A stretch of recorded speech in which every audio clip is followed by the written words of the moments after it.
Adley, how many views are you doing a month right now? 1.3 billion, and that's a little conservative. What? That's unreal. You can literally engineer virality. We never make a video without knowing exactly what we want this comment section to look like. So what you're saying is, for everyone watching, it's not luck, there's a formula.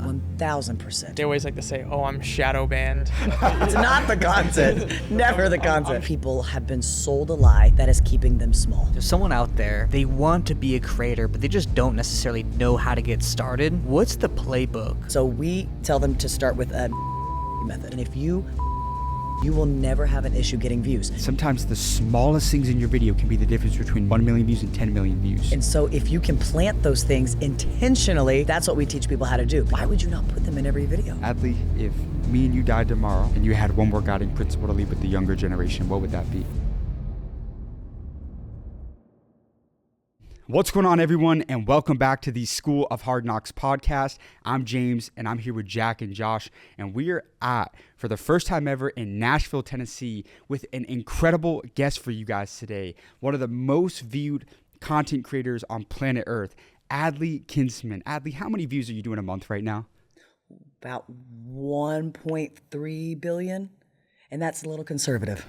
Guys, That's unreal. She said 1.3 billion views a month. With a B. With a B, which is organically. Which is incredible. That's the important part. But the fascinating part, though, is, you know, you're a creator, but most content creators are broke. You're making a lot of money while you're doing it as well, which is fascinating, guys. Adley's making millions of dollars. She's built an incredible brand, and we're going to be diving into all of it today. Where I want to start things out is I want to go back to when you're 23 years old. And, you know, for those that don't know, Adley, you started out in the music industry. I did. You're coming off The Voice. You signed a bad record deal, and you went bankrupt. What was your mindset like when you're like, man, I'm gonna flip the switch. I'm not gonna let this be my end all be all. I think it was having real confidence in my own abilities to entertain people. You know, when you know deep down that you have a gift and that you're good at something or something comes naturally to you. I think one of the biggest things we all have to protect is that belief in ourselves, because the world, everybody around us, our friends or jealousy, whatever it is, and even situations and circumstances that are going to happen, like signing a bad record deal, are going to give you all these reasons to make you more fearful and try to give you all these reasons of why you can't. And I think for a long time, we have to have enough fortitude to be our own biggest cheerleaders and to pull ourselves up and bootstrap it every single morning and get up and just say, I do believe in myself. I do believe in myself. Even on days you don't feel like it. I think if you get delusional enough and kind of tell yourself, we're going to make it, we're going to do this thing, then you have to have a little bit of delusion, I think, to be an entrepreneur. Because for a long time and many days, you guys know this, it can feel really bleak sometimes. And it's like you just get kicked in the face over and over again. But then eventually, I think you just have to be your own biggest cheerleader, and then eventually other people will catch on. Where did that self-belief come from? Was that from your parents that kind of instilled in you growing up, or was it more or less, I've seen how hard I work on my craft, and that's where the confidence comes from? I do think both. I think I was getting the validation, like we all are as kids. We're like, oh, you're so good at this, whether it's soccer or school plays or whatever. You get validation and know that you're kind of good at something. And then if you really enjoy it too, you're going to be able to withstand that. But I do think, so probably partly the validation of being told that you're decent at something enough to where you believe it too, and you think you could make a difference in that way. I think that's probably the biggest one, to be honest. And then recognizing that mindset is so malleable. And I can be influenced easier than I would like. And so I'm very particular about my inputs and controlling my inputs of what I listen to, the people that I'm around, and making sure those are edifying conversations. Otherwise, you can start to believe the lies pretty quickly. You started in the music space. What was that experience like? Like, what got you into music in the first place? And what was that process of you wanting to go on the show The Voice? I know we know what things happen fast forwarding later, but kind of walk us through that. What was, what inspired you to just first get into music in the first place? And what was that experience? Not many people get the experience to go on a show like that. That's so true. I say I started playing guitar when I was 10, but I didn't get any better. I haven't gotten any better since I was 11. I wasn't a great musician, but I loved music. I loved how it allowed me to understand people and circumstances outside of my current experiences. And so I was just always fascinated with writing lyrics and then entertaining people with that, but I wasn't really a singer, and I didn't really try that. I was just interested in music and always loved music. But when I went to college, there was karaoke in Stillwater, Oklahoma. There wasn't much else to do in Stillwater, Oklahoma, Oklahoma State. So I would do karaoke on Wednesdays, but that was really like the extent of it. And until my sorority sisters dared me to audition for this like karaoke show, which was The Voice. And this was season 1 or 2, kind of bridge there. And so drove through the night, chugging energy drinks to do this dare. Because I was the kind of friend who like wouldn't say no to much. And I was like, that sounds like a great time. I'll do it. I've always wanted to go to Nashville. I love music. So sure, I'll go audition for this show and take you up on the dare. In a nutshell, end up on the show. And my life had just changed. I wanted to go work for a nonprofit that called To Write Love on Our Arms. And they help people struggling with depression, addiction, self-injury, and suicide. Because my dad was struggling with all of those things. And I was trying to learn empathy instead of anger for what he was going through. And so I wanted to go speak and encourage and inspire people working for this nonprofit. And little did I know, God would show me that a voice that I didn't know I have and put a microphone in my hand on a much bigger stage. And you had a lot of success on the show, and it eventually to the point where, you know, you got a contract, you signed a record deal. And I think this is really important for all the creatives out there. Let's talk to the creatives, the athletes, the entrepreneurs. One of the most important decisions that they make is ultimately whether they want to sign with an agency, sign a contract, a record deal, whatever it may be. You kind of got into a situation where it was not working out in your favor. What are some things that you can advise to those young creators out there when they're in those stages? Because big companies, they can take advantage of people, because especially if you don't have that business prowess, you know, behind you, like maybe you didn't have it at the time. What are some things, some red flags that looking back on that were kind of there that you could instill in people when they're in those stages, they're coming up, they're getting approached by big talent agencies, you know, whatever it may be? I would say, so I signed this, let's put record deals in air quotes, because it was really just an investor, okay? And he had a record label. Anybody could just have a record label, right? And he just had money to fund it. And when he knew I was going to be on the show, somewhere in the interim, we signed this deal, and then the show gave me some leverage, right? But how did they approach you? He was a friend of my mom's from college. And so it was a family thing. Seemed like it would be great. Good Christian guy. I had signed, I didn't have anything else going for me at the time that I signed this deal, right? I wanted to go work in this cubicle helping people with depression. And now I look at this deal and I'm like, it seems pretty bad. I sign away commercial rights to my name for life. It's a bad deal. I own nothing, and I don't have a real shot to ever own anything. And the deal would have been thrown out in court. It was pretty unconscionable to do to a human. But I didn't have any other leverage at the time that I understood. I didn't know anything about the industry. It was an opportunity to move to Nashville, and I thought, how bad could it be? Turns out, real bad. I mean, once you do get a little leverage, and I couldn't go to meetings without this person. And this person was not a nice, people didn't like to be around him, let's say that. And so I realized, oh my gosh, my entire future is predicated on my relationship with this family. And I really am trapped here unless I do something. So my advice would be, honestly, whether it's management, whether it's an agency, partnerships are very, very, very difficult, and very few genuinely work out. Even when you're best friends with somebody, it's kind of why they say don't live with your best friend. You know, like these other sides come out. And so I would say now, I regret nothing, because it made me scrappy real fast, and it taught me what business actually is. After I was bankrupt, I realized if you want to solve your own problems, all business is solving other people's problems. And if you solve other people's problems, you solve your own by default. So I would hold out as long as possible. If you are doing good and you see a path, I would hold out on partnership, on signing management, on signing agency for as long as you can. And then I would still not do an all-in deal. I would have fair outs, and I would bet on yourself for as long as you can. I think there's so much value to be said in that, because I mean, the three of us, we've been approached by countless agencies, some of the biggest ones in the world, to kind of, you know, come in there, and it's like you said, it's a tough decision to kind of want to give up that ownership and give decision rights to other people, and everything flows through somebody else, when if things are going well, things are going well. Yeah, and I'm sure that feels awesome. Like, right, the attention, the validation of these big agencies being like, we want you. We want to add value to what you guys are doing in the world, and thinking of what that amplification could lead to.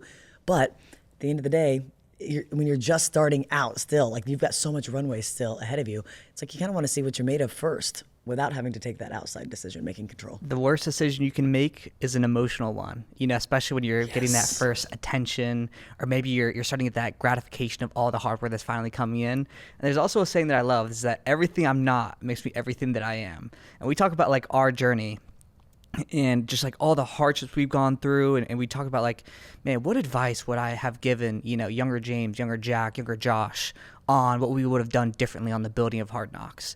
But when we really look at it, probably would have changed nothing, because all of those hardships and all of those lessons, good or bad, you learn along the way, makes you the company and the people that you are today. Even the mistakes, all the mistakes we make along the way, those are very valuable lessons. Like you can't pay for those lessons. You have to go through it, right? And so we can all probably look in hindsight, man, we wouldn't change much, because those were either the beatings we needed to take to learn something the hard way, which is the best teacher, and it is just very necessary to figure it out through failure. They can't teach that in college.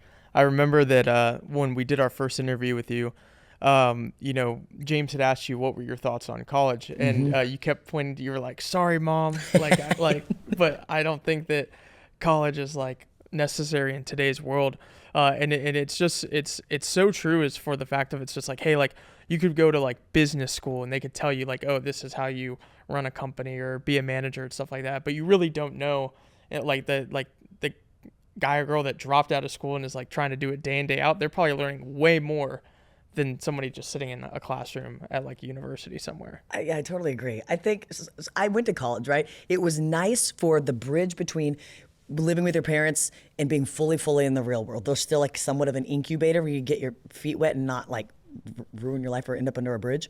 So it was better in the social aspect, I felt. But how expensive is that to just like have a training ground for social behavior? You know, like being a pseudo adult. Where did you go to school? Oklahoma State. Oklahoma State. Stillwater. Stillwater, Oklahoma. So let me ask you this then, right? Because, you know, probably going to Stillwater is not a great example, but I always tell people, I think what's way more important than the college you can go to the best school in the world, but I think it's the location of where you go to school. I think it's that city.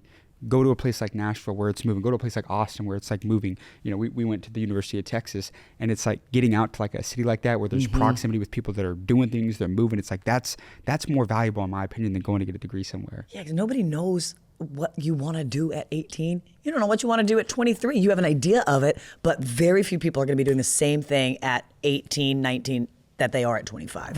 Very few, you know. And most people, I have friends in just the most painful debt that they cannot get out of. We've helped several people pay off their student loans. And I'm like, we would have no way out of this unless you make triple your salary, which is not up to you if you're working for somebody else, you know? So encouraging people to be entrepreneurs. Well, let me ask you guys this. Do you think it can be taught, or do you think people are naturally born entrepreneurs? Of all the interviews you've done.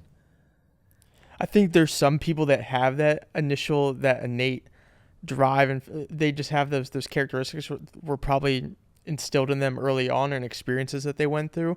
But there's definitely some people at some point that I feel that they can experience like a mindset shift where they go, and it's not a lot of people, but it's very few people, to where it's just like they're like, man, like I need to make a change in my life, and then they go all in, and as long as they can take action, they be consistent with it, and they learn from the mistakes and they make the necessary pivots, they can become successful. And I'll add on to that. I think once you are exposed to that little bit of, you know, entrepreneurial freedom, and I talk about this a lot, I think most entrepreneurs take that for granted. I mean, think about it, Adley. Like, we have the ability to really travel whenever we want. We can work from wherever we want. Do you know how much of a blessing and a gift that is? And Amen. I feel like not a lot of entrepreneurs like really talk about that. And we have the conversation, and I hate to say it this way, but like, if we had to go back and like work a job and kind of like, you know, go up in a cubicle and be locked in there, I don't know how long I could last without some. There's no going back for anybody on this couch. No one's going back. It's not an option once you taste the fruits. But it takes, I mean, for me, it took a long time. I've been 8 different people before I'm the person that I am sitting in this chair today. 8 different versions of myself, completely different versions. But entrepreneurialism, I can see now. It's funny how you can only connect the dots in hindsight. But now it was always the umbrella of creating my own opportunity. And that I think you can kind of teach. I think a lot of people do have the ability to spot opportunity more naturally than others. But once you start to see opportunity in everything and be a student of that, like treat it like a craft. What's the opportunity today? What's the opportunity in everything that I'm doing? Then you get better. It's just like any other muscle. So I want to talk about seizing that opportunity, because I think for everybody that has done something substantial in the creator economy, at least if you go back to like a couple of years ago, in your case, you've been in the game for a while now.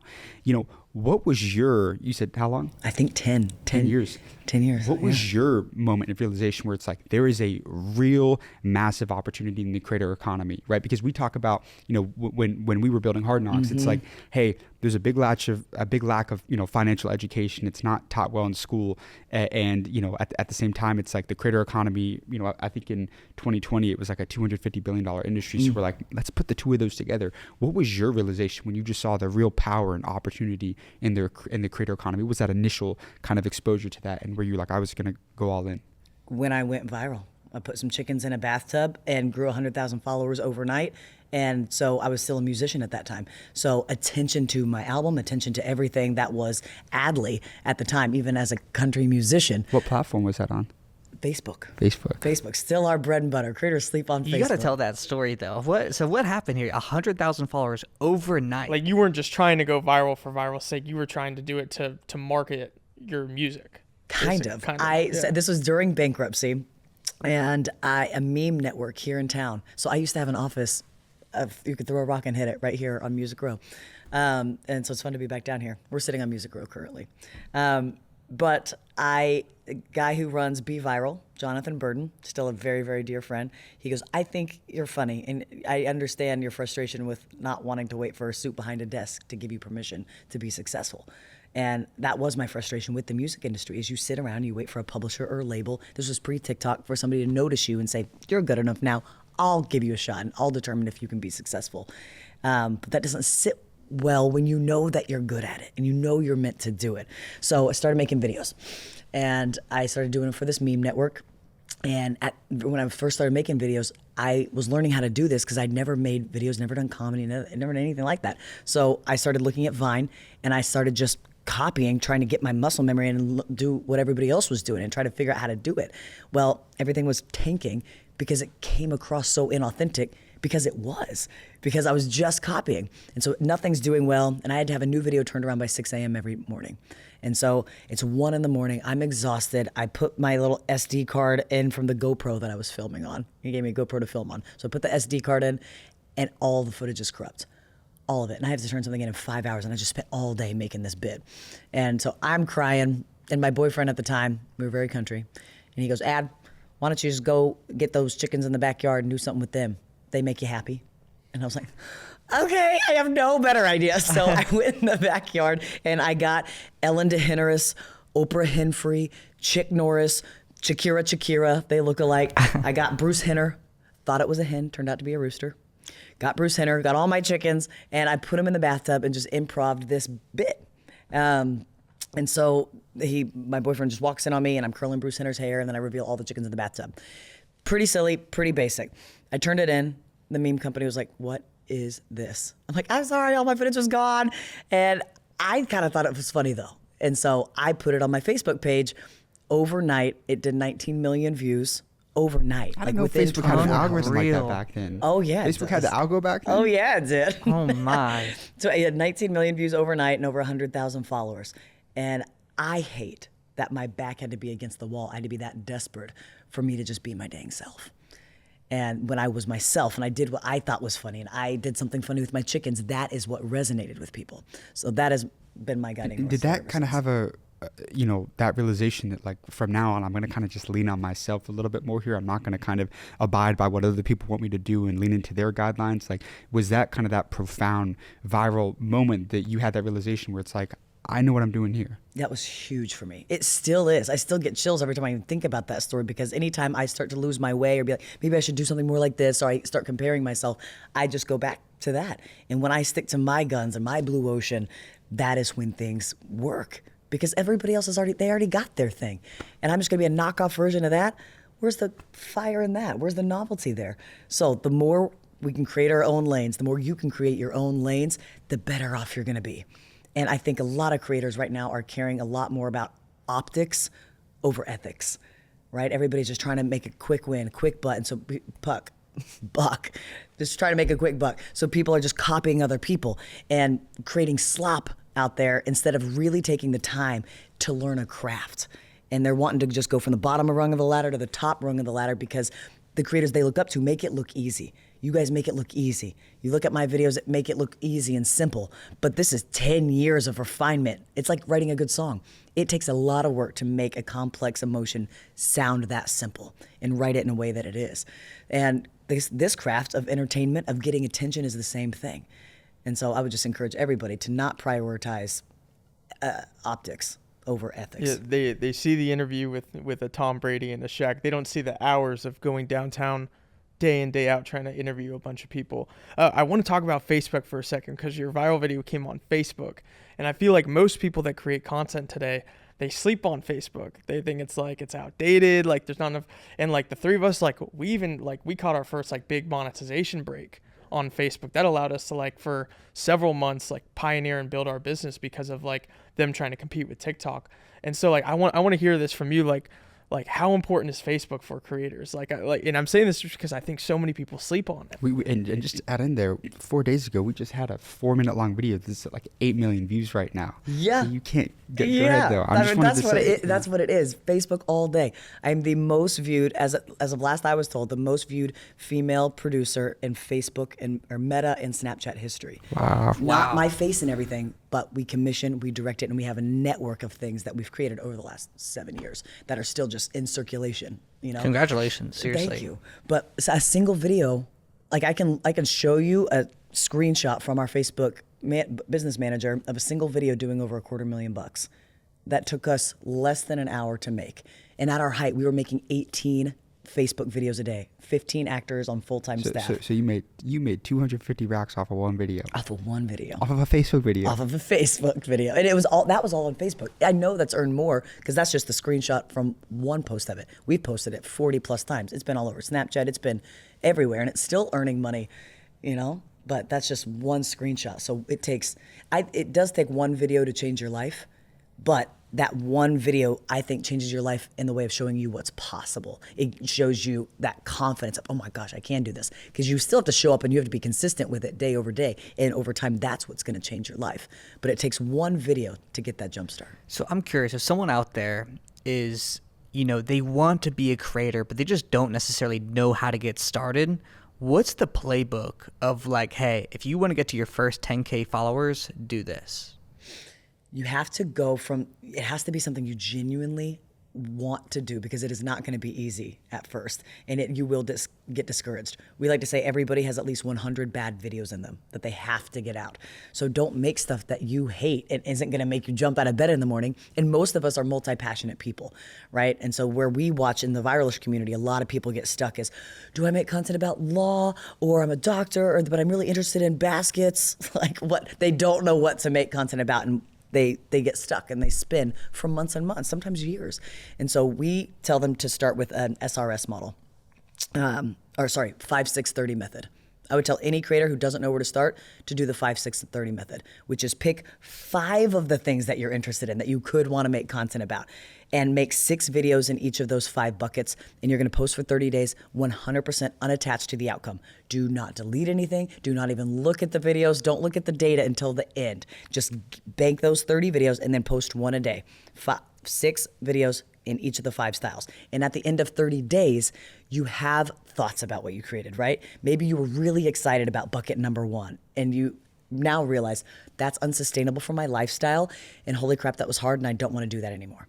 Or maybe buckets 3 and 4, which you thought were like, okay, but that took off and you actually did really like doing it. So then take buckets 3 and 4 and focus on month 2, doubling down on those. You have to just get into action and then look at the data and let that decide. The point that I want to point out there, it's the action piece of it. It wasn't that like so many people, they get into analysis paralysis where they're like, they're trying to make this one perfect video. They don't like how they look. And it's just like, you don't even know if the type of video you're going to make is going to hit with the audience. they might want, you might think like, oh, let me do this, like this is going to be good, but they might want to, the audience wants a completely different piece of content from you. You just have to figure that out, what that is, and you can't do that unless you experiment with a bunch of different ideas. Interviews was not our first piece of content. We didn't go out there and be like, oh, we're going to be a business interview channel. No, we just were passionate about business media. Like we just were passionate about business. So we made like 30 different video ideas in the business space over and over and over again until we went out and did an interview, and the first one got 100,000 views. And we're like, okay, we should do more of that interview thing. And then eventually we're like, guys, it's a no-brainer. The audience is telling us they don't want to hear from the 20-year-olds about business. They like when we go and talk to people that have actually played the game. And that's when we made the pivot. But you don't get to that point unless you follow a method like that, where it's like you're taking action, making a bunch of different types of content. Yeah. And it gives you the data back, and you just can't get discouraged. If it's not working out, you just keep reiterating. Yeah, and you have to. And that's the part that people don't want to do, is the action piece, is the failure piece. That is the only way through. That is the rite of passage. That is what allows you to play, is the failing forward and looking at the data and being dedicated to the outcome, knowing that you're going to win, you're going to figure this out. And if you already know the outcome is that you win, then it's just how many failed videos does it take? It will happen eventually. But that's why we say to everybody, you have at least 100 bad videos in there. So we don't know. You could hit on video 17. You could hit on video 76. You could hit on video 712. You never know when you're going to hit. But if you keep yourself in this game and surround yourself with community and other people who can say what they see in you on days you forget it, you're going to be all right. There's so much gold to unpack here. I got to touch on, two things here. Is, first of all, you brought up having those 100 bad videos. We'll go back to our first couple YouTube videos, and it's a tough watch. Yeah, it's a little unbearable sometimes. When you we're go like, back. look, don't go. If you're watching this right now, don't go watch them. Yeah, we look unkempt. Like it's insane. Yeah, and there's a lot of truth to that, but it just goes to show, and that's why I'm such an advocate that look. Quantity breeds quality. The more you post, the more data you're going to get to figure out, hey, like you said, you double down on this, you 10x that, you take that idea behind the barn and you shoot it and you don't touch it again, Yes. So I think there's so much truth to that.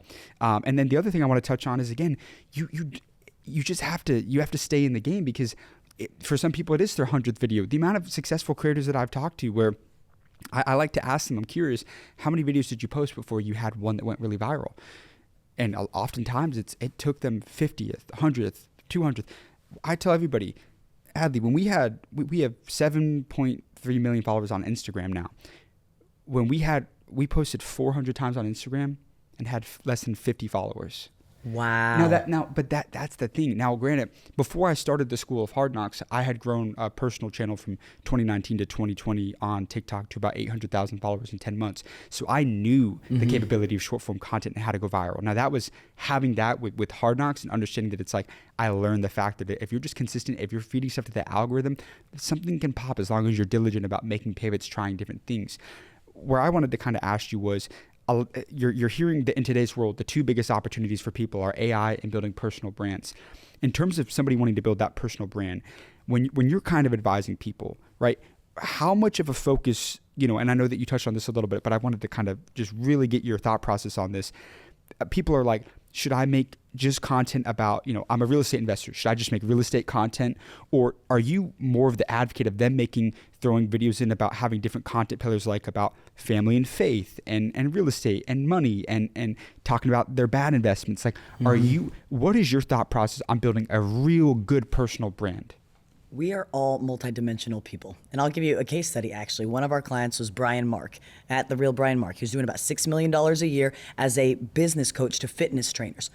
Pretty niche thing and pretty saturated, actually, of business coaches for fitness trainers online. And he understood the power of organic. 95% of his sales were probably coming from his Instagram. And he was stuck at $6 million a year and he couldn't get any more growth. And what his content was just very one-dimensional.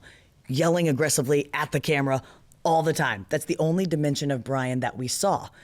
And I was like, Brian, you are a hilarious person. You are so dang funny. You have an amazing relationship with your wife. You have a tight sales system. All you need is more attention.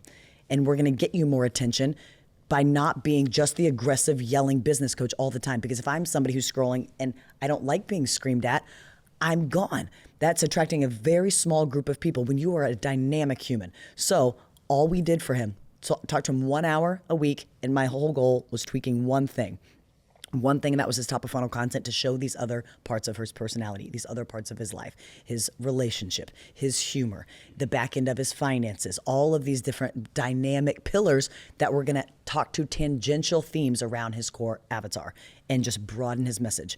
In less than 6 months, we doubled his following and took him from 6 million a year to 10 million a year, tweaking one thing, making him more dynamic than just being the guy who yells at the camera all the time.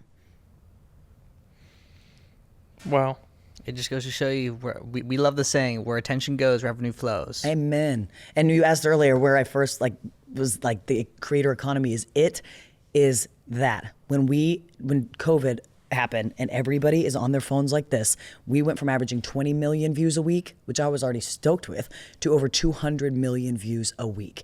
And we've been at over 1 billion views a month ever since, because then it was just building systems to get as much attention as possible.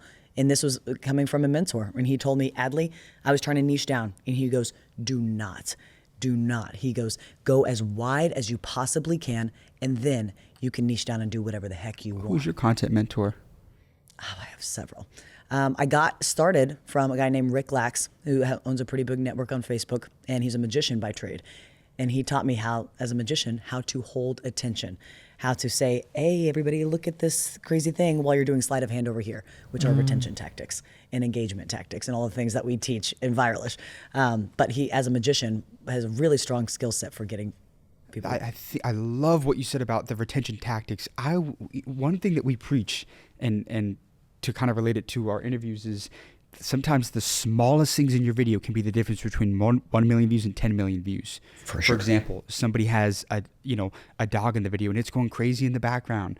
Somebody walks by and it's like the littlest things, like you said, waving the hand, somebody doing something crazy in the background. It makes the littlest difference sometimes. And so if you can plant those things intentionally, that's what we teach people how to do, because you can literally engineer virality by taking another step to think about it and design your comment section in reverse. We never make a video without knowing exactly what we want this comment section to look like. And once you know that those are the little things that take you from 1 million views to 10 million views, why would you not put them in every video? So what you're saying is, for everyone watching, that it's not luck, there's a formula. 1,000%. When we looked at all of our most viral videos that have done over 300 million views on a single video, all of our videos that are over 100 million views, we have over 50 videos. We have over 75 videos that have over 100 million views. Bless you. On a single video, right? And so when you look at all the best performing videos, it becomes very clear. The formula becomes very clear of the cream of the crop. And you're like, oh my gosh, all of these top performing videos have the same things in common. So our formula revealed itself to us. And then we had to just curriculumized it and be like, okay, what we so innately know about how to make videos go viral, just like you guys so innately know it now, how do you teach that to other people? Because you just know it and you don't know why, but that's been the hardest part, is to articulate this formula. But now we've done it, and we have a community of the most viral business owners and entrepreneurs on social media. Let's talk about that psychology of a viral video, right? Because I know that just like you, like we obsess over this stuff right here. You've got your first couple of seconds. You want a good pattern interrupt, curiosity. What is your real psychology and formula for that viral video, regardless of the niche that somebody's in? Well, you nailed it. This is so, everybody's like, oh, of course, the hook. They're going to say the hook. It is all that matters. Not all that matters, but it is the first thing that matters. We could sit here and dissect videos till the cows come home, and none of it will matter if nobody sees it. Like, we'll teach anchoring tactics and we'll teach all these things to people. And so this girl, Erin, came up to me last month. She was like, I tried the anchoring tactic and it didn't work. What do you mean by that, the anchoring tactic? An anchor would be something that you show in the first few seconds that is an anchor to what is going to be revealed later. It's like in an open the video. loop. So helping with It's like retention almost, to like Yes. get people to want to watch from start to finish. Yes. You know who's the master of that? Mr. Beast. Yes, he is. Yes, he is. So there's these same principles. Like, we're not reinventing the wheel here. This is age-old storytelling. This is before biblical times of what makes a good story. Look at every movie you like, every sitcom. If Ross and Rachel stayed together in season 2, would we have 10 seasons of Friends? No. If Liam Neeson rescued his daughter from sex slavery halfway through the movie, would we keep watching? No, you have to have a hook, a curiosity, an emotion that happened here, and you do not scratch that itch until the very end. We're just all taking that and putting it in a format for social media, but it's the same principles. You know, it just shows up in different ways. I love the analogy, and I'm taking that one about the movies, right? You don't put the ending of Taken in the middle, and you have to have that same mindset even with the short form video. But one of the things that you said was you don't have to reinvent the wheel, and I think that what keeps so many content creators just stuck and prevents them from creating is they think they have to invent this new idea in whatever niche that they're in. I talk about this all the time. Street interviews have been around for 20 years. Every single major news corporation, television has been utilizing those for their companies. I didn't invent it. I became an innovator within the niche. Yes. But I want to ask you, how much are you, we talk about this a lot.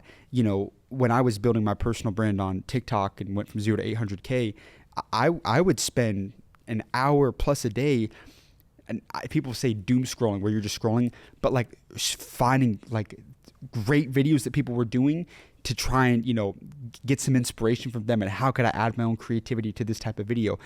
Do you still spend time like consuming other people's contents and studying other viral videos to see what they're doing to kind of come up with ideas for your own content that you're creating, or maybe other clients that, you know, you're working with? How much time do you spend diligently kind of scrolling and consuming other people's content to come up with those ideas? About an hour a day. You are always a student. What worked 6 months ago, what worked 4 months ago, doesn't work today. And so especially if you want to innovate, you can't break the rules unless you know what they are. So it's very important to know what's going on right now. It's very important to know the age-old rules, the current rules, and then take it and twist it and put your own spin on it. For when we first started making videos, it was mostly couples prank type stuff. And so what we would do there is get really good at taking ordinary moments, really relatable things, and then just 10xing them, making them feel extraordinary. For example, if I wanted a dog and my husband didn't want a dog, very common relationship thing, very common relationship argument. So I would turn our apartment into a barnyard for the day to show how much, I would just take everything and 10x it. If we couldn't go on vacation, I would put a hot tub in our living room. And so these are things that people feel innately like, oh my God, she's so me. And the husband is, that's so me. So the shareability was high. The association with us is high because they see themselves in us, but it's just exaggerated. So it's more viral. It's bigger. It's on a different scale. So what you just said there is actually what I also believe builds the best personal brand is a sense of relatability. 1000%. Because oftentimes when people, I used to say, see success, they become out of reach. And they start to elevate themselves and their lifestyle, and they forget like who their core audience is and who they're motivating, who they're actually speaking to. But you always have to remember, it doesn't matter, even though you're hitting new levels within your business or just even new stages within life, you can't forget who that core customer, who that core viewer is. Because if you lose the relatability, you're going to lose your audience. It was like the guy that used to make the content for like, there was a guy that basically he used to make content where he would like do his day in the life of like going to like a corporate job, basically. Yeah. And then he was like, he got this big following. He's like, all right, well, I want to quit my corporate job now and go make content, like trying to make money on my own. And his audience just shit on him like completely. And it probably wasn't just because he like, was doing something better for his life. It was just sort of the way that he went about it. It was like he completely just, he's like, well, hey, y'all got me here, so now I'm going to do whatever I want. And he just completely abandoned his audience of people that would watch his videos because they were in the corporate community, and so they watched this guy. And it's just very interesting to see, like, it's like, hey, like, you can't like, abandon the audience that got you to where you are. It's so true. How you get somebody is how you have to keep them. I heard that once for dating, but it's, I think, even more true in business and relationship with an audience. And that's not to say you can't grow, you can't evolve, but you have to take them with you if you want them to stick around. Look at Taylor Swift. She's a wonderful example of this. And she could sell you a water bottle. She could sell you her spit right now because she's taken her audience with them everywhere she goes. She feels like, and I'm not a Swiftie. You're not wrong. Somebody would buy that. For sure they would. That's a cult following right there. I've never seen anything like that. No, but she put in the work early to love on her fans and involve them in the experiment. She leaves little Easter eggs for them everywhere. She feels like one of us who made it. And so they're excited for her because she hasn't made them feel forgotten. And then I think the creators that are trying to make themselves bigger than life right now and unapproachable and unrelatable, like they're too cool for school, is not going to last. Even what worked for the Paul brothers I don't think is going to work now. Like you're in Big Beast, it's almost too big to feel like one of us who made it, because there wasn't this fandom along the way. And now the creators who you see winning are really close with their audiences on TikTok. You have What's Her Nuts that just ended up on SNL or her TikTok following. Like, these are the new stars of the future, and there's people who are connecting with their audience, and their audience helps them get there. And they feel like a true extension. The brand that they help create feels like an extension of them. They have buy-in. And so to cut that, to make that divide, to cut that off, you're asking for career suicide. It's such a good reminder, because as like now with the channel that we built, you know, the access that we've gotten to certain people has like grown tremendously. But as we started to kind of do a little bit more like the A-listers, we'll get DMs of people going, we didn't follow you for this, we didn't follow you for that. They like the off the street, the random person that nobody knows. And so, but you have to listen to that part of the audience. And that's why I always tell people that it's like, hey, I'm going to continue to take advantage of like the access that we've been granted, but you can't forget that reason why people followed you. Otherwise you're going to lose that core base and the people that were with you from the beginning, and you don't want to lose that part of the audience. How do you find the balance between letting the comments and letting other people dictate your business direction and still giving them a voice, still listening to them, but not letting them solely decide where you go? In essence, letting the haters drive. I think it's a really interesting question, because I think it really depends on like the context, for example, right? Like, you're always, no matter what you do, there's going to be a subset of the community or just viewers who are just like not going to like the direction that you go. But I think if you get a resounding voice from the comments, like, hey, don't really like where you're taking this direction, don't really like this type of feature, whatever it may be, or just maybe this style of video, that is a symptom of like, okay, maybe I can try it maybe once, maybe twice more, but hey, this may not be where I'm going to take my brand in the future. But I'll also say that, like, I mean, we'll even see like with our videos, like there's like certain parts of our videos where people are like, oh, like I don't actually like the fact that maybe you mention money, for example. Well, it's like, well, money is actually a core pillar of our you know, our, you know, brand, and like kind of what makes our videos what they are. So I really feel like there is no perfect balance of like, oh, you know, a lot of like, I don't know. I don't really feel like there's a perfect balance. What would you say, James? Like, is there like, when you see comments on our videos, how do you kind of take that into consideration for like future videos that you make in the future? Well, I mean, I'm always a big advocate of like bad engagement is better than no engagement in most cases. But at the same time, I think, yeah, like if there's like something like resounding there where it's like, you know, general consensus is people don't like that, then you should probably like shift away from that. But again, especially when you get to a certain scale and mass, there's always going to be people that find something to kind of like hate on and say something about it. And you just can't let it get to you. You just have to keep on creating great content and keep on innovating. You know what I mean? As long as you keep it authentic. I wanted to ask, for people that have like gotten some traction on their videos, and then out of nowhere, like it's just not really hitting anymore, they kind of hit a plateau. Like, for example, we had a point in our journey where we were stuck at like 150K on Instagram for like 3 months, and we made small pivots to our videos to help us get out of that.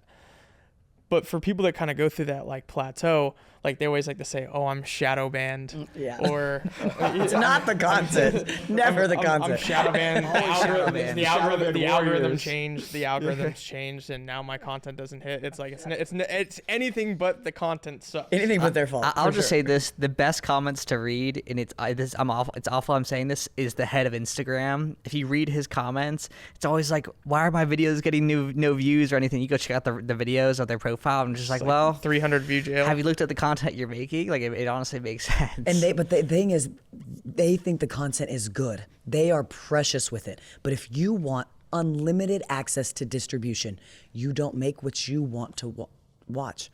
You don't make what you want to watch. You make what they want to watch. And if you make what other people want to watch, you will never have an issue getting views. You think I wanted to make the cringiest videos on Facebook for 3.5 years and get death threats and people waste 3 minutes of their life creating rage bait, creating food dump videos, creating all this stuff? I would never watch that. I'm not that interested in it. But the data showed us that is what people wanted to watch. So who am I to say, no, you're going to be entertained by the same thing I'm entertained by? Yeah. And I think the courage to be disliked in this process of creating is also a rite of passage. You have to have your own convictions. And I'm not saying make stuff you hate. You have to also like it. You have to know people are also going to poo-poo you all the way up, especially the bigger that you go. That is just a part of it. But that's so important, because I think some of the best, content creation advice that I've ever heard is you want to make your content as if a complete stranger were to see your content, would they be inclined to save or share that video? Yes.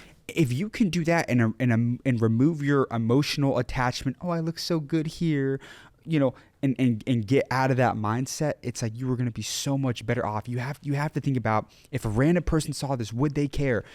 We work with a lot of top entrepreneurs and helping them grow their personal brands.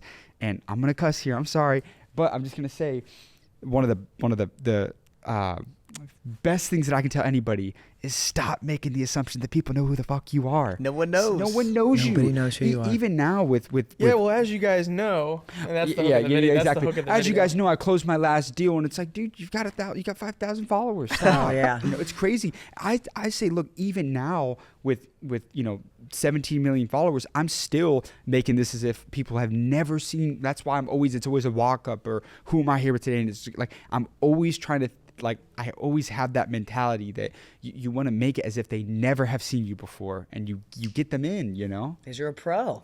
And we don't know that in the beginning. Like, we would use our names, like, hey, Blake, come over here. No, nobody knows who Blake is. Nobody knows who your neighbor is. Nobody knows who Adley is. Like, you have to make it as if it's brand new. Every single video is a hero video. There's no, but last week my boyfriend did XYZ, so this week nobody saw that. Now I already feel like I'm missing out on something. What did I miss? I got to go back and watch. Too much effort. Yeah. Don't make it any effort for them to pick up and be in the story immediately. Society has the attention span of a goldfish today, probably in due part like half a goldfish, because of social media. And so people don't understand that it's like it could take there's 1,000 different reasons for somebody to scroll past your video. All we're trying to do, all of us, is prevent that half a second of disinterest. And that is why suspense is so freaking powerful. Look at all of the viral videos. Look at the most viral video that you could think of that you love.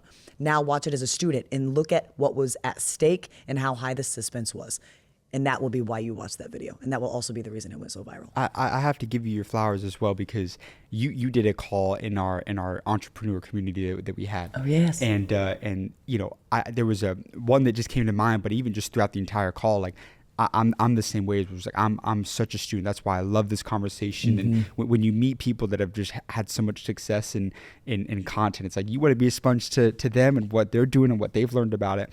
And I remember, I think it was a lady, Celia. She's got like a 7-figure security company, and she was asking, hey, I've got a security company. How would you make content? And you just had ideas that came off like that for her. And I was like, damn, that's a really good idea, So I think your ability to kind of take very boring businesses and concepts and make them very fun is like a skill and something that like I just have to say, like, it's fascinating that you have that. Oh, thank you. And that's reps. That's doing it all day, every day, looking at so much content, being a student. I've broken down y'all's videos shot by shot. What is the first opening frame? Is it blurry? Is it to your back? Is your face in the front? Like everything, because all these little details matter. That's why it looks so simple to do, but you realize that people try to copy videos beat for beat, like I'm gonna do that exact same video, and they don't realize how off they are, because it is the nuance, the little bitty things that are the difference between good and great. If I had a nickel for every retention graph I've analyzed and then gone back and fixed the video based off the retention graph, I would be richer. That sounded bad, but like that would be where all the money comes from, is the amount of studying that I've done. If I got paid for as much as I study, would be more than I actually create. So curious to get your thoughts on this.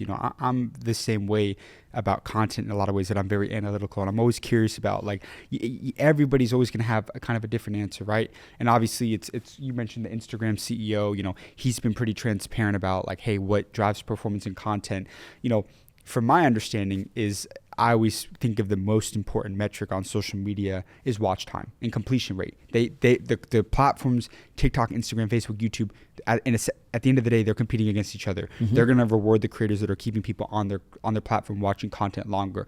What are some other metrics that you think are, up there? If we know that, hey, watch time is probably the most important thing, would you agree with that? 1,000%. What are maybe some other metrics that you're always kind of thinking about that's kind of like up there with the importance of watch time when you're trying to determine metrics for a viral video?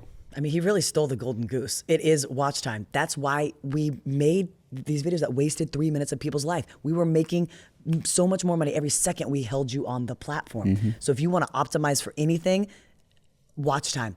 And people, you can get there in a few different ways for your channel. Some people get there and heat up their page by doing one banger a week. Like right now, I'm not in a place to do a ton of volume. So I'm making sure what I actually post is hot, is gonna be good to keep my page hot and healthy. But other people, so say I got 52 million views this week. Somebody else may get 52 million views by doing 4 posts a day, right? And so they're getting their watch time by volume, which you should do in the beginning to get your reps in, to learn what you're doing and then double down on what's working. But I could get there the same way, but with quantity. But you only, to your point, you only know what quantity is once you've done enough quality. Right. But, and that's the other thing as well, is one of the biggest debates is it quantity or quality, quantity or quality? I tell people all the time, for us, like the last video that we've posted on Instagram that has under 1 million views was April 2024. So almost a year and a half ago was the last time we posted on Instagram and got under 1 million views. And when we post now, 1 to 3 million views on a video, that really, we don't really gain followers off that. So now it went from, like when we were starting the channel, you have to tell her, Jack, the kind of the rule of thumb that we had about the 3 posts a day. Oh yeah, well, like I said, when we were starting out, like we weren't doing interviews initially, and so we used to have this trade-off. Company rule. We had a company rule that was like, okay, well, like day 1, you know, is Jack, day 2, James, day 3, Josh, and on that day you had to get your 3 posts up that were all different, unique ideas to help us experiment and figure out like what, you know, help us get closer to finding what content people are going to want to see from us. And if you didn't get your posts up that day, like you had to get all 3. If you didn't get all 3 posts up, you had to Venmo the other guys $25 each. Nice. Yep. So and it was like that because we wanted to breed that consistency, and it wasn't that like all 3 videos were necessarily bangers by any sense, but it was that repetition of like, let me try to come up with as many concepts as possible. And we would have stuff that would like get 100,000 views here or there, but when we, you know, it wasn't as consistent as when we saw the interviews. It was every single one we posted. People were. But as you grow and you get that core audience, then it's like, okay, let's get away from the quota posting. Oh, I got my 2 posts up, and now it's like, you know, I post, you know, I like to say every other day, maybe 3 to 4 times a week. But, you know, those 3 to 4 times a week, I mean, we generate off of the channel 250 million views a month across all platforms. So again, it does come down to where I think at a certain point, great content is always going to perform, and you want to just optimize for like the content that is guaranteed that you know can get a lot of views. You let the data tell you what's great. Like if somebody's like, I am posting great content and it's not working, that's why Viralish exists, is to be that creative bridge to say, here's actually how to make it great from a data perspective. We can't be precious about it. This is not art. This is social media, and it can be an art form, meaning there's a craft and there's a science to what makes it work, but it was really a marriage of art and science. Yeah. It's the science of the art of bringing something into the world, but data tells us whether it's good or not. And I even say that with a grain of salt because we have made so many videos that are good from a data or an earning perspective. They have hundreds of millions of views, but it's not a good video. It's not like making the world a better place. So I want to shift a little bit more now, because we went from, you know, talked about how you had that first big viral moment on Facebook, the 19 million views, and then we went all in on the psychology, virality, and everything. I want to talk about the business side of things now, though, because and I feel like you would probably like this one. One of our favorite sayings is that great businessmen are terrible content creators, and great content creators are terrible businessmen. I mean, most influencers are broke. Yeah. A lot of them are. And it's because they don't understand the business side of media. What was your evolution in building your media company to the 8-figure, you know, branding company that it is today? Like, you've worked with some of the biggest companies in the world. What has kind of been your journey in building the media company out, you know, to the point where it is today? What's made me I've developed into a good businesswoman. I didn't start that way. I was good at sales. I was good at people. And I was only good at sales because I was good with people. But I was good with people because I'm an entertainer first, right? And so I think when you have enough belief and skill set and you found your zone of genius, that's where you resonate. And then it becomes easy to do business with you. And then you can be a good business person if you serve people well, you protect your reputation, and you offer high value, and you deliver on what you say you're going to do. Now, there's more to it, obviously, than that. But that's the foundation of it, is solving other people's problems. Even if it was just entertaining people. We solve people's problems you guys do, by many ways. But on your top of funnel, you close the gap of showing other people what's possible.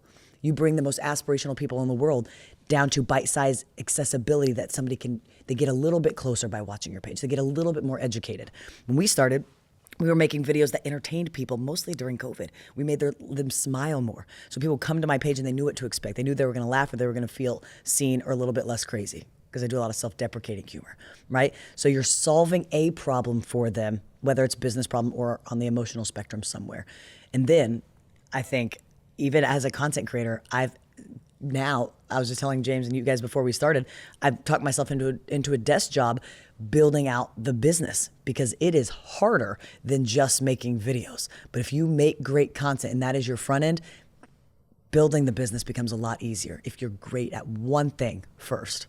I think it's really interesting when we talk about, turning attention into actual revenue, because we had our own fault and literally hard knock within this journey of one of the first things that we did is, I'd say about a year and a half in, is we created, a canvas store, a motivational canvas store. So people watch our videos because they want to feel inspired. They want to feel motivated. And so we just assumed that our audience would like a product of motivational canvas art. And so we put probably, $20,000 into this, venture, and sold only a few canvases. And we're like, man, why did this not work? And this is the biggest lesson that I think we've learned, and also learned from just working with some of the biggest brands in the world, is that the biggest problem that a person can make, or a creator can make, is assuming what their audience wants. You can never assume what your audience actually wants. You have to ask. And so within our new ventures, like let's just say our community, for example, where we bridge, our audience, the millionaires and billionaires that we interview and connect them, is we ask them, we did polls, questions, is because I look at like a fitness trainer, for example, is maybe you're a successful fitness creator and people follow you, you have some guides, you show your workouts, and you start to sell your workout plan. And maybe it's getting a couple sales, but it's just not really going the way that you want. And you're like, man, why is this not really working as well as I thought it was going to be? It's because you never asked, and what they really wanted was your diet plans. Mm-hmm. And you're selling them the wrong thing. And so for you, working with some of the biggest brands and biggest people in the world, at what point, they're making videos to generate attention. How do you balance making videos for attention, but also making videos to generate revenue for their product or service? Great question. And we like to say more attention equals more leads equals more sales, right? Nobody can buy from you if they don't know you exist. So you guys, even before you started monetizing, you were just doing this for like free value before the community, before you had anything to sell, right? And I think that is the most important part, is to build an audience. And then there's niches inside of even an audience, right? So I would say build, like a lot of people are like, I'm not going to start social media until I have something to sell. I think that's a horrible idea. This is so good. Keep going. Horrible. Keep going. They're like, well, I'm not going to start my Instagram yet because I got to figure out how I'm going to monetize it. No, because now you're doing it backwards of what you just said, where you're going to say, I'm creating this thing and then I'm going to go market this. You don't know if that's what people want. Build it. Do you have that friend that's ever like joined an MLM or something? No knock on MLMs, but every time you're around them, they're just trying to sell you on something. You can knock on them if you want. You can knock on them if you want. But any for time, we've all had those friends who are always trying to get you in on something, trying to sell you something. We don't like that friend in real life. So why are you going to be that person online where every time you're making a video, you're online, you're just trying to sell people stuff? No, you can build a world in which your product exists seamlessly, and then it will be effortless flow. You're not going to deal with pitch fatigue. Hot Ones is a great example of that. One of my favorites. They sell buffalo sauce, and they just exited for $86.5 million. Why do you think they sold for that much? They created a world around the product. They never had to pitch that buffalo sauce. They created what we call an SRS, a simple, repeatable, scalable format that you eat these. It's an interview style format, and the questions get harder as the wings get hotter. Simple, easy, repeatable. And so you learn the buffalo sauce just by way of how the format is going. And you know, by the time Jennifer Garner gets to blazing butt, that the question's gonna be fire, you know? Like, and so is her mouth, you know? Like, that's just, you don't have to explain it. It happens. And so now people just learn the sauces because they created a world around it that is entertaining first. And if you entertain people, you can earn the right to educate them and eventually sell them on whatever you want. I think that is so smart. And I was, me and Nolan were just in Beverly Hills the other day, and there was a young gentleman that had, came up to us. They loved the content, and they were like, man, I've got, 4,000 followers right now. He was asking me this question about how do I monetize? What should I brand? What should I build? And it's like, for a second, I thought about it. It's like, this is the content you're making. How do you monetize? And I said, you got to build a brand. Like, you got 4,000 followers. That's not an audience.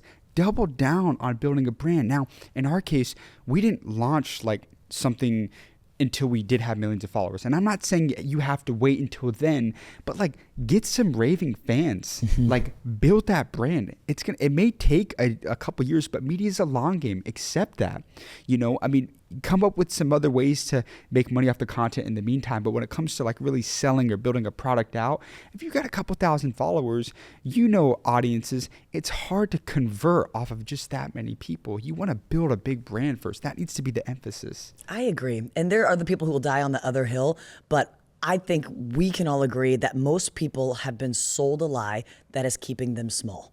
And there are those people who I talked to a girl 2 weeks ago. She made 40 grand last month off of 2,000 followers. Mm-hmm. She's doing great. And she's talking to her core audience all the time, but she probably has one of the largest TAMs ever. Most people that aren't going to do that. You would have better luck by building an audience first and going bigger. There is a difference between cultural relevance and contextual relevance. Jefferson Fisher is a great example of this and one of my favorites, where most people, he's a trial lawyer from Texas, okay? Go look him up, great example of this. Trial lawyer from Texas. You think he has 6 million followers on Instagram because he's talking about law? No, he's talking about what litigation actually is, which is miscommunication. And so he teaches people, he macroed out and teaches people how to have a better next conversation. So his content looks like, here's what to say next time somebody's gaslighting you.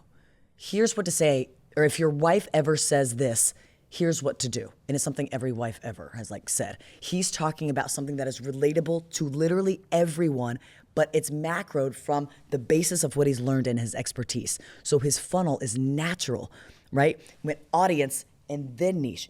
And now he's a New York Times #1 bestseller, and his law practice is doing excellent because more people know about him, know that he exists. So when realtors especially, it's always the realtors. And they're like, well, I only want followers who are going to buy from me. I'm like, okay, Tammy, you want 12 followers for the house you're going to sell this year?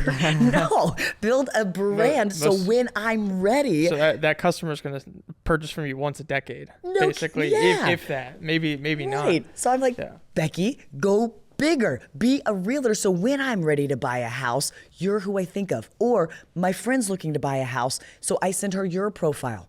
You have to be more known. You don't have to be, but I would say attention is an arms race right now. And your competitor is using AI. They are mass clipping. They are incentivized clipping.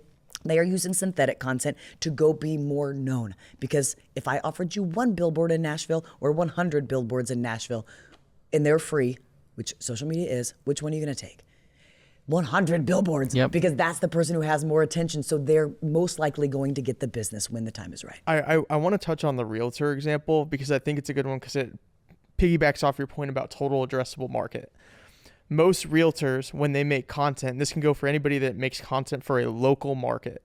Like most realtors, they want to make content to target people. Everyone's like, well, how do you target someone if it's organic? They want to make content that's specifically targeting people in their local market that could buy homes from them. Well, they're just like, oh, I'm just going to do this house tour real quick and people are going to see the nice homes. It's like, who how many people are going to could be your potential customer are going to see that content and want to buy from you? It's like maybe when they're in the mood to go buy a house, maybe. But who's your total addressable market? It's all the people in the age of people that can buy homes in that area. or people that might be wanting to move there. What content do they consume? Well, that's families, that's husbands, that's wives, that's mothers, that's fathers. They want to go do fun things in the local area. So why aren't you not making, like, you can, like, some of your content needs to touch on the real estate stuff, but like, go make content about, you know, the best restaurants in town. Go make content about the best activities in town. What are fun things to do? What are some memes about the city?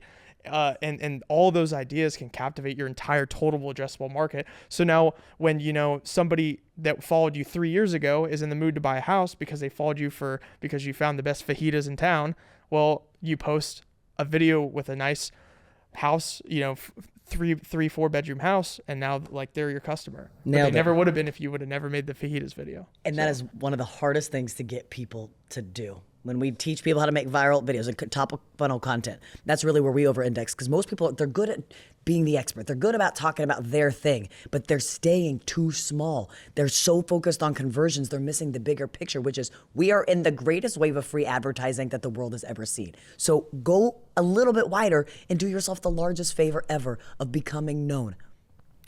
One of the things that I wanted to ask is, you know, we're kind of talking a little bit here about turning content creation, you know, into building like the business side of things. But to that, let's kind of talk to that person that they're wanting to pursue content creation as a full-time job, or eventually build it into a business. In those early years, early months per se, it is hard to monetize at the beginning, especially, like, you know, I would tell that person with 4,000 followers to not worry about building a product or service to sell yet, and rather double down on building the brand and the content. But one of the biggest mistakes that we all see, you know, creators when they're starting out make, especially as they're coming up, because it is hard to monetize, is they dilute their brands. They start to kind of do some BS little, you know, brand deals or promos or sponsorships for certain people. And it's like, I just don't think that's the way to go. Outside of, and maybe this is the answer a little bit, ad revenue, right? And, you know, we were fortunate. We got invited into, you know, this Facebook Reels bonus program. It was invite only, and we were making 30 to 35K a month because we were maxing it out during like the 2021 era for a couple months before we had that realization that, hey, you can't build a business off of just ad revenue. What are some ways that you think creators should be looking to monetize? Are you a fan of going out and trying to get sponsorships? Are you a fan of affiliate? Like, what are some, to that beginning entrepreneur, before they build the media company, they build that big thing for their audience, they don't have hundreds of thousands of followers yet to monetize. What are some ways, some actionable ways that you think people should monetize when they're kind of in those beginning stages? I think 2 things. The future of private communities, which we're all doing, right? Private communities, and owning your audience and giving them literally whatever they want and what you're able to give them.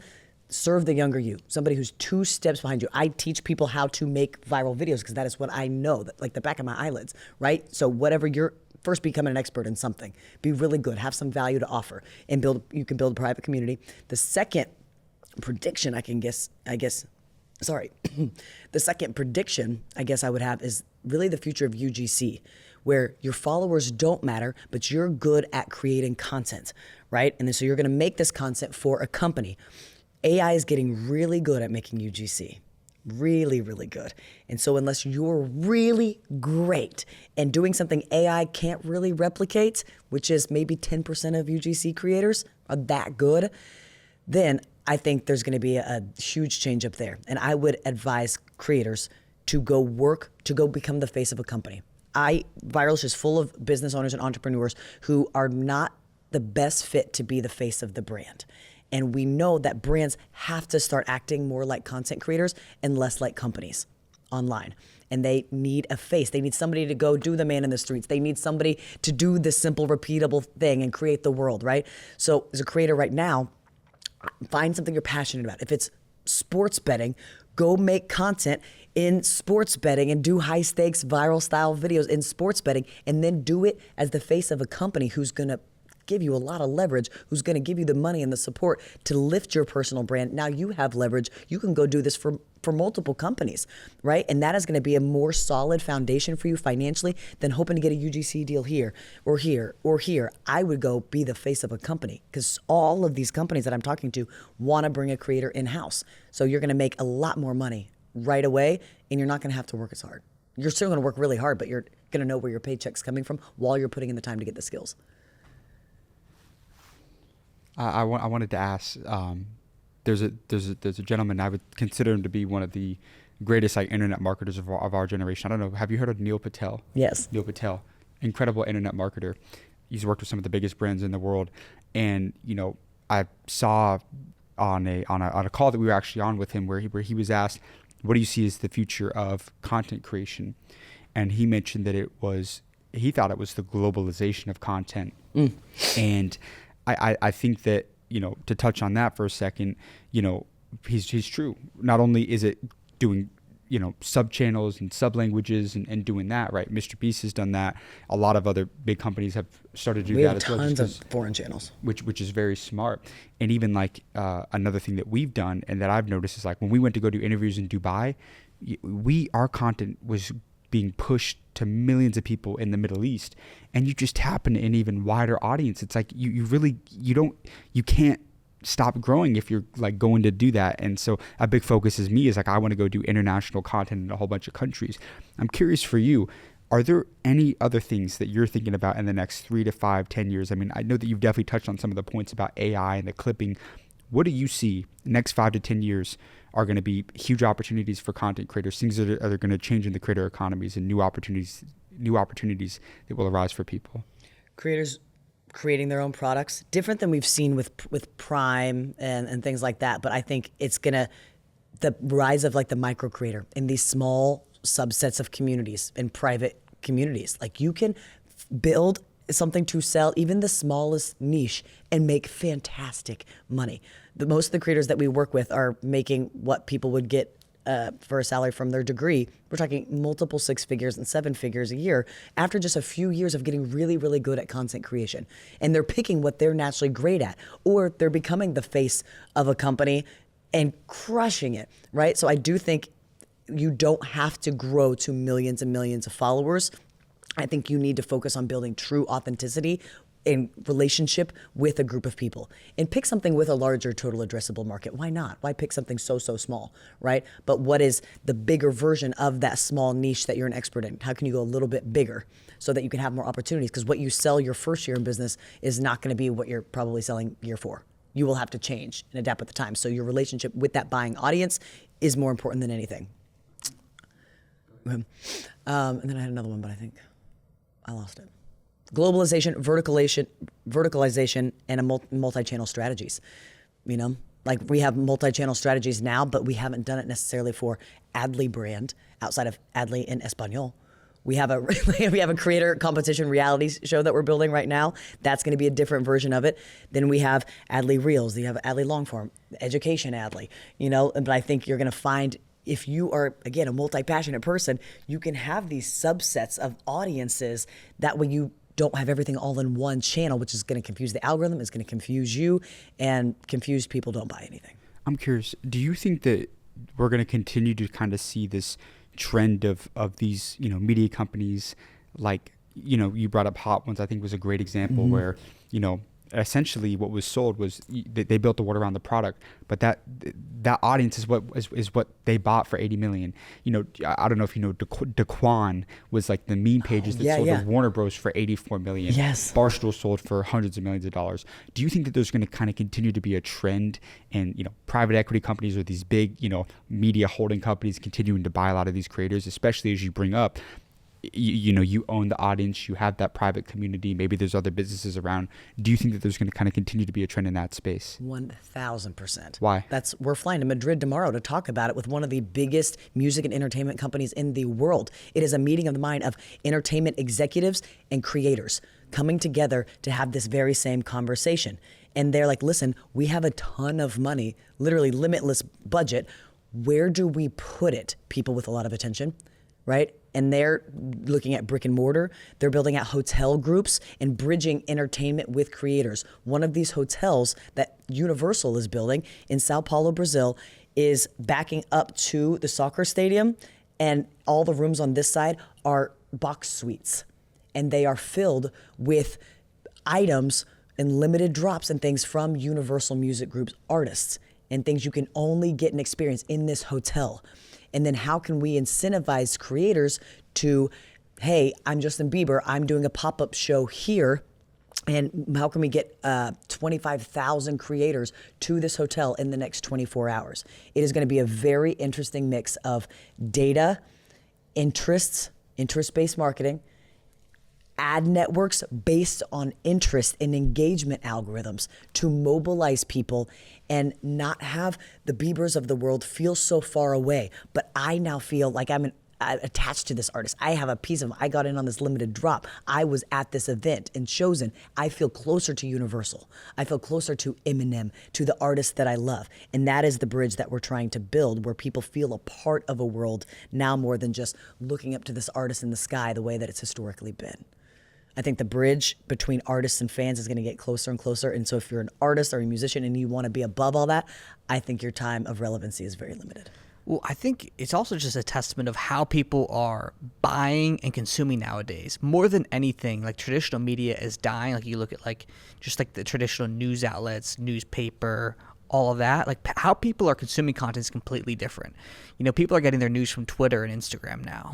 People are buying products not because the product itself has amazing marketing, it's because they're using, you know, an influencer creator that you love to sell the product. With all the changes that have kind of been, you know, made within media in the past couple of years, where do you see that going in the future? Do you feel like people are going to continue to buy more from creators itself, or where do you kind of see the future of media kind of going? The future of media is shoppable media. It is QR codes. It is Google Lens of what you're seeing on the screen. Oh, Miranda's wearing this thing. What is that? Oh my gosh, I have a dupe of it, or I see where to get the real thing. And we're going to be shopping with meta glasses. We're going to be shopping all of the time. And if I'm wearing meta glasses and my eyes gaze at this thing a little too long, I'm like, oh, James's sweater vest thing. And it can measure my dopamine. Are you kidding? Like, we're going to get so algorithmically honed in. It's scary to think about where the future is. Although my husband loves it. And he's like, everything on my algorithm is exactly what I would wear. I don't have to spend any time shopping. And it is wild. But as you measure people's social engagements, what they linger a little bit too long on, you guys know how scary the shoppable algorithm is. Expect that to 10x. We like to end these podcasts off by asking our guests 2 questions. And I'll start off, and then Jack, you'll ask the second one. Adley, if me and you died tomorrow and you had one more guiding principle to leave with the younger generation, what would that be? It is not how good you are today. Sitting in this chair, laying in your bed, wherever you're watching this video right now, it is 100% how good you want to be. You have to have a vision to see past your current circumstances. And I do think my mom taught me that early on. In times when my circumstances have not been great, to know and believe deeply that that is temporary and that you have to have vision and make it up if you have to. But tell yourself that your vision is huge and who you are today has no indication on who you're going to be in the future if you change, and your actions will align because you will resonate. And that's where people, I think, get law of attraction wrong. It is first becoming it, then you resonate it, and then you attract it into your life. So have vision to see past your current circumstances and know that it is not about how good you are today. Those skills do not